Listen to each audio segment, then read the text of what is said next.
Antes de mergulharmos nesse mistério que atravessa gerações, eu preciso que você faça algo muito importante. Se inscreva agora no canal, ative o sininho para não perder os próximos vídeos, deixe o seu like e já comenta aqui o que você sabe ou já ouviu falar sobre o Saci Pererê. Sua participação ajuda muito para que possamos continuar trazendo histórias misteriosas e revelações surpreendentes que quase ninguém conhece. A história que você vai ouvir hoje não é apenas uma simples lenda do folclore brasileiro. Ela envolve tradições indígenas, influências africanas, resquícios da cultura europeia e até relatos de pessoas que juram ter encontrado o Saci em plena floresta. O que parecia ser apenas uma invenção para assustar crianças pode ter raízes muito mais profundas do que você imagina. Fique até o final porque há revelações que vão mudar completamente a forma como você vê esse personagem. O Saci Pererê é, sem dúvida, um dos mitos mais marcantes do Brasil. Mas você sabe realmente de onde ele surgiu? Alguns dizem que nasceu entre os povos indígenas Tupi-Guarani, que contavam histórias de um ser travesso, ágil e que dominava os ventos.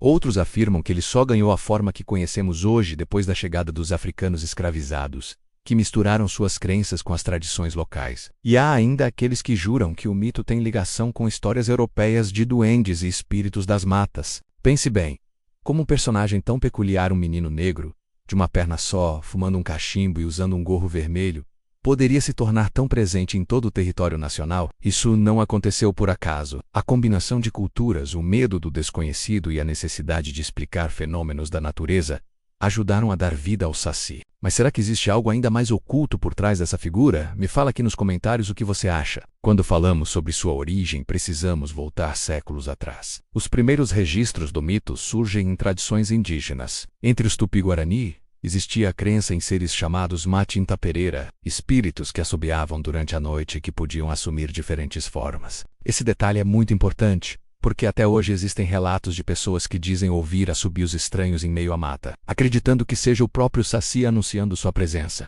Mas não é só isso. No século XVIII, já durante o período colonial, a lenda ganhou novas camadas. Escravizados africanos trouxeram com eles crenças em entidades travessas e astutas, muito parecidas com o Saci. O resultado foi uma fusão de mitos, que transformou essa figura em um personagem único, carregado de simbolismos. E não podemos esquecer da influência portuguesa que falava sobre duendes, trasgos e criaturas mágicas das florestas. Assim, pouco a pouco, o Saci foi tomando a forma que conhecemos. O detalhe do gorro vermelho, por exemplo, parece ter vindo diretamente da tradição europeia. Em Portugal, acreditava-se em duendes que usavam gorros mágicos capazes de dar poderes sobrenaturais. Essa característica acabou se juntando à travessura indígena e à esperteza africana, criando o Saci Pererê do folclore brasileiro. Mas por que ele tem apenas uma perna? Essa é uma das maiores curiosidades da lenda. Muitos estudiosos afirmam que a perna única simboliza tanto sua agilidade sobrenatural, quanto a marca de uma maldição ou punição. Outros acreditam que isso foi inspirado em guerreiros indígenas que, após perderem uma perna, ainda conseguiam caçar e lutar. A verdade é que a imagem de um ser de uma perna só saltitando pela floresta causa tanto fascínio quanto medo. E aqui vem uma parte ainda mais misteriosa. Muitas pessoas dizem que o Saci não é apenas um mito, mas uma forma de explicar fenômenos estranhos, eventos repentinos, objetos que simplesmente desaparecem, animais que se assustam sem razão aparente e até acidentes inexplicáveis. Tudo isso era atribuído à ação dele. Mas será que realmente se trata apenas de coincidências? Comenta aqui se você acredita que o Saci pode ser real ou se é apenas um conto popular. Outro ponto fascinante é que o Saci sempre aparece com um cachimbo. Mas por que isso? Para alguns, o cachimbo é um símbolo de sabedoria, vindo das tradições indígenas, onde o fumo era usado em rituais espirituais. Para outros, é apenas uma forma de reforçar sua imagem travessa e malandra, já que ele sempre aparece fumando calmamente, mesmo enquanto prega peças. Mas há quem diga que o cachimbo tem uma função mágica, manter sua energia vital ativa, como se fosse uma fonte de poder. Durante o século XIX, o Saci se tornou ainda mais popular, especialmente com a expansão do Brasil rural. Os tropeiros e viajantes contavam histórias de encontros com essa criatura em estradas, fazendas e florestas. Muitos afirmavam que quando um cavalo se assustava sem explicação, era porque o Saci estava por perto. Outros diziam que ele trançava as crinas dos animais durante a noite, deixando marcas misteriosas. No início do século XX, o escritor Monteiro Lobato ajudou a consolidar ainda mais o mito. Com suas histórias no Sítio do Pica-Pau Amarelo, ele transformou o Saci em um personagem conhecido em todo o país. Mas aqui surge uma questão intrigante. Será que Lobato apenas registrou uma lenda popular?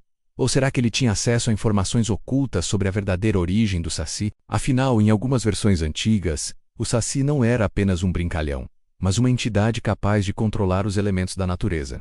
E aqui começa o suspense. Existem relatos pouco conhecidos de pessoas que afirmam ter visto o Saci em plena atividade. Não apenas como uma lenda, mas como uma presença real, quase física. Assobios que surgem do nada, redemoinhos inexplicáveis que aparecem em estradas de terra, vultos pequenos e rápidos que parecem brincar com quem ousa atravessar a mata sozinho. Será que o Saci é apenas uma construção cultural ou existe algo mais obscuro por trás? Quero que você pense nisso. Como um mito pode atravessar gerações inteiras, de norte a sul do Brasil, com tantas variações e ainda assim manter a mesma essência? Isso mostra que talvez o Saci não seja apenas fruto da imaginação, mas sim uma manifestação de algo que realmente acontece no mundo espiritual ou na própria natureza. E antes que você pense que é apenas coincidência, saiba que até pesquisadores já se dedicaram a estudar o fenômeno. Existem registros acadêmicos, entrevistas com moradores de áreas rurais e até mesmo análises sobre como o mito do Saci pode ter relação com antigos cultos de magia popular.